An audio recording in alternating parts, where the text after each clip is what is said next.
Friends, welcome back to my channel cooking with Abha. Hello मेरी YouTube family, कैसे हो आप? आई होप अच्छे होंगे। फ्रेंड्स, आज मैं बनाने जा रही हूँ बच्चे बड़े सबकी पसंद की वाइट सॉस पास्ता, जो बहुत ही टेस्टी लगता है और सभी को बहुत पसंद आता है। तो अगर आपको मेरी ये रेसिपी अच्छी लगे तो मेरे चैनल को लाइक, सब्सक्राइब और बेल आइकन को प्रेस करना ना भूलें, जिससे मेरी लेटेस्ट वीडियो आप तक आसानी से पहुंच सके। तो चलिए वाइट सॉस पास्ता को बनाना स्टार्ट करते हैं। वाइट सॉस पास्ता बनाने के लिए यहाँ पे मैंने एक भिगोना लिया है। इसमें मैंने 5 से 6 कप के करीब पानी ऐड किया है। पानी को मैंने गर्म करने के लिए रख दिया था। आप देख सकते हैं पानी हमारा गर्म हो चुका है। अब मैं इसमें नमक ऐड करूँगी।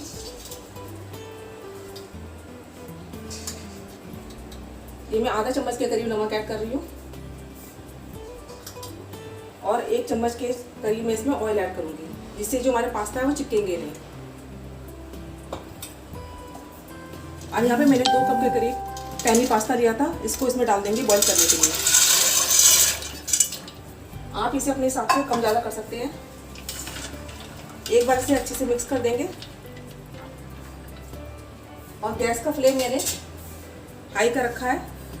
इसको हम बॉईल करेंगे। इसको हमें ओवर कुक नहीं करना है। इसको बॉईल करने में कम से कम 5 से 10 मिनट लगेंगे हमें। हमारे जो पास्ता हैं वो बॉईल हो चुके हैं, आप देख सकते हैं। हमें इसे ओवर कुक नहीं करना है, बस इतना ही हमें करना है। इसे बॉईल करने में मुझे 7 मिनट का टाइम लगा है। अब मैं जो है गैस का फ्लेम बंद कर रही हूँ और जो इसका एक्सेस पानी है ना, वो उसको हम ड्रेन कर देंगे। थोड़ा सा पानी मैं निकाल लूँगी, बाद में हम इसको ऐड करेंगे अगर ज़रूरत लगेगी तो। 2-3 चम्मच के करीब पानी मैं इसमें से निकाल लूँगी। जो हमारे पास्ता थे उसमें से मैंने एक्सेस पानी निकाल लिया है और थोड़ा सा पानी 2-3 चम्मच के करीब मैंने रख लिया है। उसके ऊपर मैंने ठंडा पानी भी ऐड कर दिया है, जिससे कि जो हमारे पास्ता है वो चिपके नहीं। अब आगे की प्रोसेस करते हैं। इसके लिए मैंने एक फ्राई पैन लिया है। इसमें मैंने 2 बड़े चम्मच जो है कुकिंग ऑयल के डाले हैं। हमारा ऑयल जब गर्म हो जाएगा तब इसमें मैंने एक प्याज, जिसको ऐसे चंक्स में मैंने काट लिया था, वो इसमें ऐड करेंगे हम।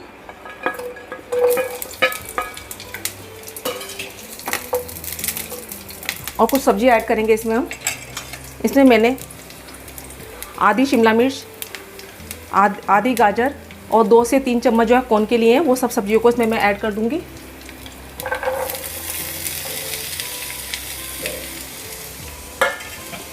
गैस का फ्लेम मैंने मीडियम टू लो से मीडियम रखा हुआ है। इसे हमें ओवर कुक नहीं करना है। इसका क्रंचीपन सब्जियों का बना रहना चाहिए, तभी इसका टेस्ट अच्छा आता है। तो इसे हम 1 से 2 मिनट तक फ्राई करेंगे, रगड़ते पलटते हुए। ओवर कुक नहीं करना है, इसका क्रंचीपन बना रहना चाहिए। सब्जियों को मैंने 1 से 2 मिनट के लिए अच्छे से भून लिया है। इसका क्रंचीपन हमें बरकरार रखना है, ओवर कुक नहीं करना है सब्जियों को हमें। अब मैं इसमें काली मिर्च पाउडर ऐड करूँगी। ये मैंने आधा चम्मच के करीब काली मिर्च पाउडर लिया है, वो इसमें ऐड करेंगे। गैस का फ्लेम मैंने बिल्कुल कम कर दिया है और आधा चम्मच के करीब इसे मैं नमक ऐड करूँगी। अपनी ज़रूरत के अनुसार आप इसे कम ज़्यादा भी कर सकते हैं। ध्यान रखिएगा, नमक को आपने पास्ता बॉईल करते हुए भी डाला है, इसलिए देख के डालिएगा। अब सब्जियां तो हमारी फ्राई हो चुकी है। इसको मैं एक प्लेट में निकाल रही हूँ और पास्ता बनाने के लिए वाइट सॉस की हम तैयारी करेंगे। इसको मैं एक प्लेट में निकाल रही हूँ। इसको निकालने के बाद मैंने वही फ्राई पैन ले लिया है। इसमें मैं 1 चम्मच के करीब बड़े वाला बटर ऐड कर रही हूँ। अब बटर हमारा उड़े नहीं, इसके लिए मैं थोड़ा सा इसमें कुकिंग ऑयल भी ऐड कर रही हूँ, 1 चम्मच के करीब। और यहाँ पे मैं मैदा ऐड करूँगी। गैस का फ्लेम मैंने अभी कम ही रखा हुआ है। बटर को मेल्ट होने देंगे हम। इसमें मैं 4 चम्मच के करीब, जो खाने वाला चम्मच होता है ना, 4 चम्मच के करीब मैं मैदा ऐड कर रही हूँ इसमें। 3, 1 चम्मच में और ऐड करूँगी अभी, 4 चम्मच। अब इसे हम लगातार चलाते हुए इसे हमें भूनना है, मैदे को। ध्यान रखिएगा, हमें डार्क ब्राउन नहीं करना है, बस हल्का हल्का इसे भूनना है इसे। थोड़ा सा ऑयल मैं इसमें और ऐड करूँगी अभी। ये मैंने 1 चम्मच के करीब और ऑयल ऐड करा है और इसे हमें ओवर कुक नहीं करना है, मैदे को डार्क ब्राउन नहीं करना है। लगातार चलाते हुए इसे हमें भूनना है।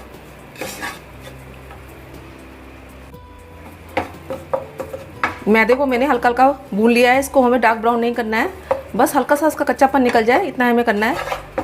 लगातार चलाते हुए भूनिएगा इसको और बिल्कुल सिम गैस पर। इसे भूनने में 1 मिनट का टाइम लगा है मुझे।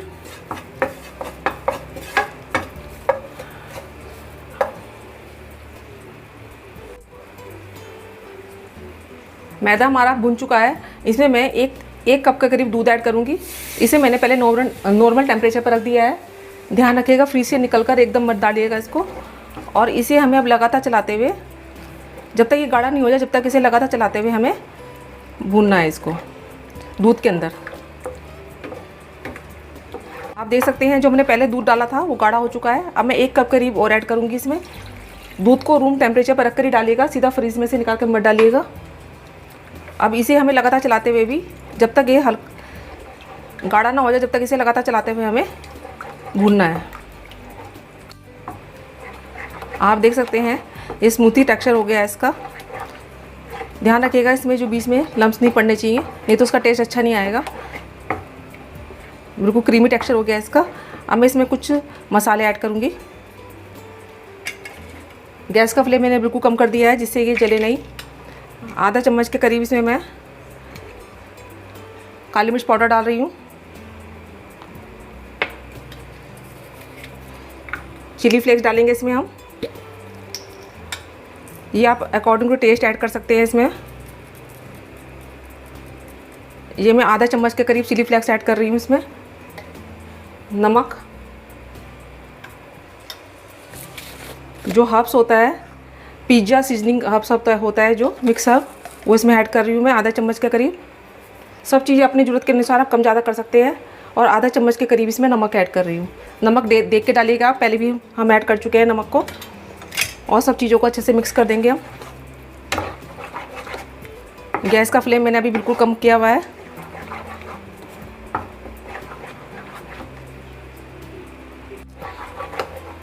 सब मसाला डालने के बाद सीजनिंग, नमक, चिली फ्लेक्स और काली मिर्च डालने के बाद मैंने इसे अच्छे से मिक्स कर लिया है। अब हमने जो सब्जियों को करा था ना फ्राई करके, वो इसमें डाल देंगे। अलग रखा था जो फ्राई करके, सब सब्जियों को इसमें ऐड कर देंगे हम और इसे भी अच्छे से मिक्स कर देंगे हम। कितना क्रीमी टेक्सचर आ रहा है आप देख सकते हैं।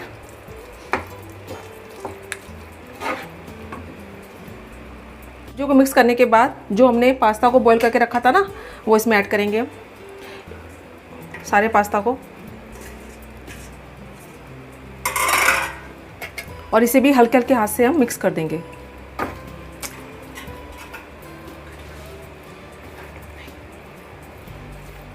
आप देख सकते हैं इसका जो टेक्सचर है वो हल्का सा गाढ़ा लग रहा है। तो हमने जो पानी निकाल के रखा था ना बॉईल करते हुए पास्ता का, वो इसमें ऐड करेंगे हम।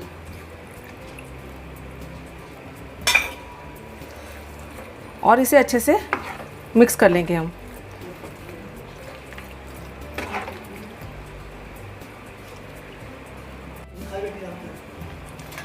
अब हमारे जो पास्ता है बनकर बिल्कुल तैयार है, आप देख सकते हैं। अब मैंने गैस का फ्लेम बंद कर दिया है। इसको खाने के लिए मैं प्लेट आउट कर रही हूँ। पास्ता को मैंने एक प्लेट में निकाल लिया है। अब इसके ऊपर हम चीज़ घिस के ऐड करेंगे। ध्यान रखिएगा चीज़ को सबसे लास्ट में डालिएगा, गैस बंद करने के बाद जब आप खा रहे हो। गरम में मत डालिएगा, नहीं तो इसका फ्लेवर अच्छा नहीं आएगा। सारी चीज़ को ऐसे हम घिस के डाल देंगे। इसके ऊपर मैंने चीज़ को कद्दूकस कर दिया था, घिस लिया था। अब मैं इसमें थोड़े से जो हर्ब्स होते हैं ना, वो इसमें ऐड करूँगी। ये ऑप्शनल है, अगर आप इसे अवॉइड करना चाहें तो अवॉइड भी कर सकते हैं, पर इसे डालने से फ्लेवर बहुत अच्छा आता है और देखने में भी अच्छे लगते हैं। तो हमारा जो है पास्ता बनकर, वाइट क्रीम पास्ता बनकर बिल्कुल तैयार है खाने के लिए। हमारा गर्मा गर्म वाइट सॉस पास्ता बनकर बिल्कुल तैयार है। देखने में लग रहा है ना यम्मी सा, खाने में ये बहुत ही टेस्टी होता है। थोड़ा बनाने में टाइम ज़रूर लगता है, पर इसे सभी पसंद करते हैं, चाहे बच्चे हों चाहे बड़े हों। तो एक बार आप वाइट सॉस पास्ता को बनाकर ज़रूर देखिएगा और ये भी बताइएगा कि आप किस तरह से बनाते हैं इस पास्ते को। तो मैं तो अपने वाइट सॉस पास्ता को बनाकर इंजॉय कर रही हूँ। आप भी एक बार इस रेसिपी को बनाकर इंजॉय ज़रूर कीजिएगा। मैं अपनी अगली रेसिपी के साथ आपके सामने फिर उपस्थित होंगी। जब तक के लिए बाय एंड टेक केयर।